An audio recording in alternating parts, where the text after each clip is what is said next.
Muy buenas a todos, bienvenidos un día más al vídeo de visión semanal de Serenity Markets. El día de hoy vamos a hablar de puntos importantes que hay que tener en cuenta para esta semana y para este final de mes de marzo, me atrevería a decir, porque al final hay una cosa que preocupa mucho a los inversores, que es esa ansiedad por los aranceles que se puedan imponer el día o con fecha límite 2 de abril. Fíjense que están viendo en pantalla cómo la estacionalidad mejora a partir de del segundo trimestre. La primera quincena de abril es bastante positiva. Sí que es cierto que la segunda quincena de marzo no ha sido para nada negativa, o estacionalmente tampoco es negativa, pero el final sí que suele ser un poquito más ruidoso, podríamos decir, más volátil, pero esto cambia ya que estacionalmente a partir del segundo trimestre, oye, mejora bastante. La primera quincena de abril es positiva.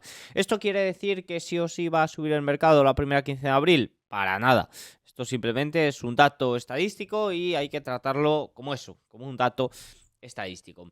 Si nos pasamos un poco por ver la estructura de volatilidad implícita del S&P 500, sí que es cierto que no para de aumentar, y no para de aumentar de cara al día 2 de abril, el día o la fecha límite para la imposición o para la publicación o para que se tomen decisiones sobre los aranceles.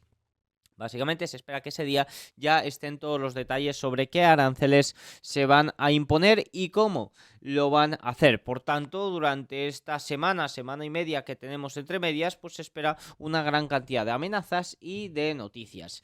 Sí que es cierto que ayer vimos una sesión bursátil muy positiva en Wall Street debido al optimismo que apareció desde primera hora, ya que tanto Bloomberg como Wall Street Journal estaban comentando que los aranceles que se iban a imponer el día 2 de abril iban a ser más selectivos de lo que se podría esperar. De hecho, el Wall Street Journal decía que la administración Trump se está centrando en aplicar aranceles a aproximadamente el 15% de los países con desequilibrios comerciales persistentes con Estados Unidos.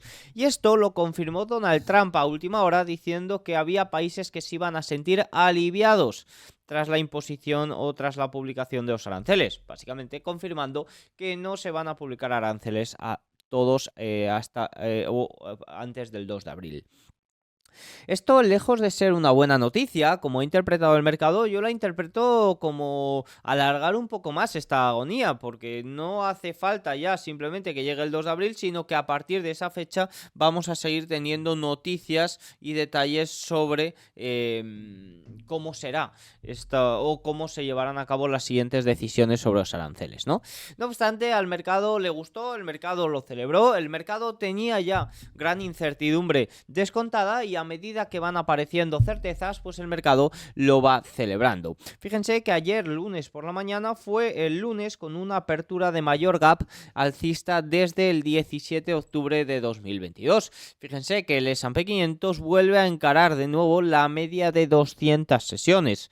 Se cerró ligeramente por encima, no se ha recuperado del todo, ni mucho menos, pero sí que es cierto que fue un impulso bastante grande. Bajo el capó, sí que es cierto que a nivel de amplitud se está viendo cierta robustez, ¿no? Se está viendo cómo, por ejemplo, el equiponderado está teniendo un comportamiento muy positivo. Fíjense, por ejemplo, el equiponderado, que aquí ya sí que se encuentra mucho más arriba de media de 200 sesiones, y en general, oye, la amplitud del S&P 500 está siendo positiva. Ayer tuvimos gran impulso porque vimos gran impulso también de los magníficos. Fíjense que el ETF de los magníficos tuvo un grandísimo impulso, con Tesla subiendo un 11% y la mayoría de los valores recuperando un 2-3%, pero todavía el conjunto de valores más grandes por debajo de la media de 200.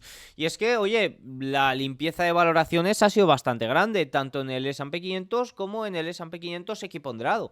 Fíjense que este se encuentra en la media de los últimos 10 años de valoración, por tanto no podremos hablar ni mucho menos de un mercado estadounidense sobrevalorado en estos momentos, sino que ha habido una gran limpieza. De hecho, analizaba algunos datos sobre Europa frente a Estados Unidos y, oye, ahora parece que lo que está caro es Europa, ¿no? Por ejemplo, tenemos algún valor del índice alemán, el principal valor SAP, cotizando un forward pair de 40 veces, mientras que en Estados Unidos Google está a 18, ¿no? Por ejemplo, estamos viendo un cambio de narrativa ahí bastante grande. Si hablamos un poco del movimiento que hubo en el día de ayer, pues hay que tener en cuenta también que estamos dentro de esa ventana de volatilidad tras vencimiento, después de que el viernes vencieran 2,8 billones de dólares de S&P 500.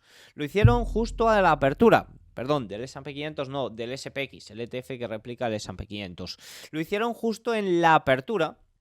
Y sí que es cierto que coincidió con los mínimos del viernes, que empezó el día bastante a la baja. Tras ello, pues el mercado se queda con el menor interés abierto en 2 años. Generalmente tras vencimiento, pues oye, lo que suele ocurrir es que el interés abierto baja, el mercado está mucho más dispuesto a reaccionar, la gamma también se limpia. Como ya estábamos en gamma negativa, pues oye, no ha habido un gran cambio, ¿no? El mercado ya ha estado dispuesto a reaccionar y sigue estándolo, pero sí que es cierto que tras vencimiento pues hay cierta limpieza. Hemos estado observando cómo en las últimas sesiones el VIX y especialmente el VVIX, las opciones sobre el VIX se han desplomado. Pero sí que es cierto que el volumen el viernes no fue nada del otro mundo, pero ayer lunes aumentó un poquito, lo cual significa que quizás hay operadores que se están cubriendo ante un posible repunte de nuevo. No obstante, fíjense como el VVIX va antes, el S&P 500 intenta de seguirle y cuando vemos caídas considerables, el S&P 500 suele seguirle. Generalmente, en este momento los fondos de control de volatilidad no están llevando a cabo compras, pero ya han frenado esas ventas, ya se han vaciado prácticamente por completo y si la volatilidad se mantiene baja, la volatilidad sigue yendo a la baja, pues sí que es cierto que poco a poco tendrán que empezar a entrar compras. Ayer publicaba McElligott un poco cuál era la situación que veía, operador de volatilidad de Nomura, y decía que el mercado estaba subiendo por varias razones, y ojito porque esto me parece relevante. En primer lugar, hablaba del rebalanceo técnico a final de trimestre, el collar de JP Morgan. Ya saben que la put larga de JP Morgan se encuentra en esta línea roja que tenemos aquí, que actuó de soporte, 5.565. Luego también hacía un comentario que dice: se espera que haya compras importantes de acciones a final de mes y de trimestre, ya que muchos fondos necesitan reajustar sus carteras tras la baja en acciones frente a bonos. Ojito porque esto es importante.